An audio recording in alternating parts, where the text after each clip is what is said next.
उजड़े बगुला बिना पिपड़ा न शोभे, कोयल बिना बगिया न शोभे राजा, कोयल बिना बगिया न शोभे राजा, कोयल बिना बगिया न शोभे राजा, कोयल बिना बगिया न शोभे राजा, कोयल बिना बगिया न शोभे राजा, कोयल बिना बगिया न शोभे राजा।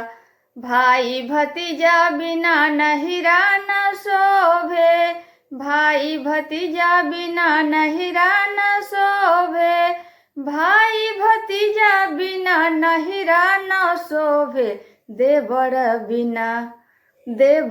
बिना अंगना न शोभे राजा, देवर बिना अंगना न शोभे राजा, देवर बिना अंगना न शोभे राजा, देवर बिना अंगना न शोभे राजा, देवर बिना अंगना न शोभे राजा, देवर बिना अंगना न शोभे राजा। सास ससुर बिना ससुरो न शोभे, सास ससुर बिना ससुरो न शोभे, सास ससुर बिना ससुरो न शोभे, सैयारे बिना सेजिया न शोभे राजा, सैयारे बिना सेजिया न शोभे राजा, सैयारे बिना सेजिया न शोभे राजा, सैयारे बिना सेजिया न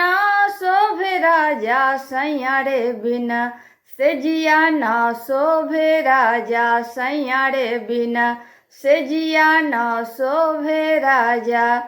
लाल सिंदूर बिना मंगिया न शोभे, लाल सिंदूर बिना मंगिया न शोभे, लाल सिंदूर बिना मंगिया न शोभे, बलक बिना